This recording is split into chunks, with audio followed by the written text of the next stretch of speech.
Assalamualaikum warahmatullahi wabarakatuh.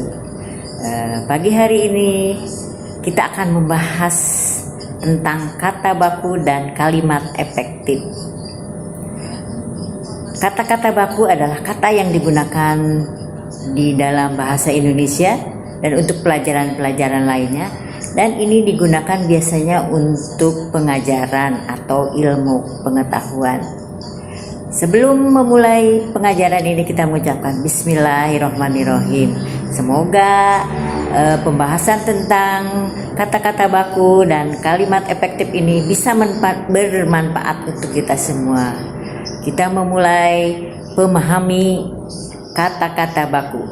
Kata baku merupakan kata yang mengucapkan ataupun penulisannya sesuai dengan kaidah standar atau kaidah yang dibakukan. Di samping kata baku ada pula ragam kata tidak baku. Kata tidak baku adalah ragam bahasa yang cara pengucapan atau penulisannya tidak memenuhi kaidah-kaidah standar.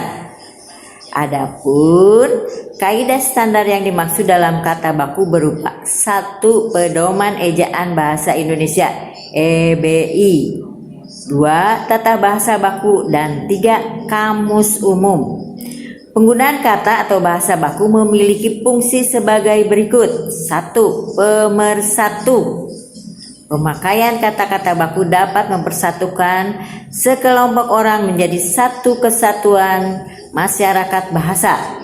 Seseorang dapat dikatakan sebagai bangsa Indonesia, salah satunya ditandai oleh kemampuan dalam menggunakan bahasa Indonesia secara baik dan benar. 2. Pemberi kekhasan.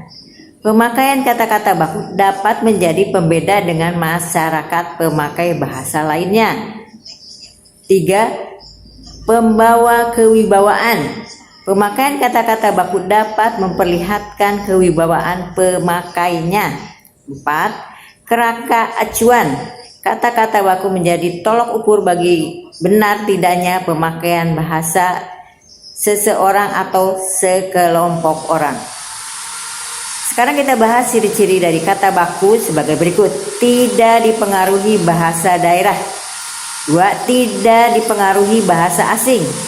3. Bukan merupakan ragam bahasa percakapan. 4. Pemahaman imbuhan secara eksplisit. 5. Pemakaian yang sesuai dengan konteks kalimat. 6. Tidak terkontaminasi, tidak rancu. 7.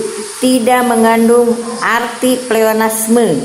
8. Tidak mengandung hiperkoreksi atau perbaikan secara berlebihan. Itu yang dimaksud dengan kata-kata baku. Nih, ada yang disebutkan ya tadi nomor 7, tidak mengandung arti pleonasme. Jadi tidak menambah-nambahkan kata yang sudah pengertiannya sudah jelas. Misalnya maju ke depan, mundur ke belakang. Nah, itu tidak usah ya. Jadi cukup silahkan maju, silahkan mundur. Berarti kan sudah pemahaman kita sudah jelas. Maju ke depan, mundur ke belakang. Kalimat efektif. Kita lanjutkan ya. Tadi kata-kata baku, sekarang kalimat efektif. Kalimat efektif kalimat yang sesuai dengan kaidah bahasa, baik ejaan maupun tanda bacanya, sehingga mudah dipahami oleh pembaca atau pendengarnya. Dengan kata lain, kalimat efektif merupakan kalimat yang mampu menyampaikan pikiran dan perasaan penutur dengan jelas kepada pembaca atau pendengar. Kalimat efektif memiliki ciri-ciri sebagai berikut. 1. Memenuhi syarat minimal kalimat, yakni memiliki fungsi subjek dan predikat. Contoh, semua siswa kelas 12 diwajibkan mengikuti kegiatan pendalaman materi setiap hari. Efektif. Bagi semua siswa kelas 12 diwajibkan mengikuti kegiatan pendalaman materi setiap hari. Tidak efektif. Kenapa? Di depan atau di awal kalimat tidak usah menggunakan kata bagi. Sudah jelas ya. Semua siswa ya. 2. Tidak bertele-tele dan menggunakan kata atau frase secara berlebihan atau kehematan. Contoh, Semua kata yang telah dianalisis harap dikumpulkan di ruang utama atau efektif. Semua data-data yang telah dianalisis harap dikumpulkan di ruang utama, tidak efektif ya. Semua data yang telah dianalisis harap dikumpulkan di ruang utama, efektif ya. Jadi datanya sudah menyatakan banyak. 3. Pilihan katanya harus tepat, yakni cermat dan tepat dalam memilih kata, sehingga tidak menimbulkan kerancuan dan makna ganda atau ambigu. Contohnya, ponsel harap dimatikan, efektif. Bagi yang membawa ponsel harap dimatikan, tidak efektif.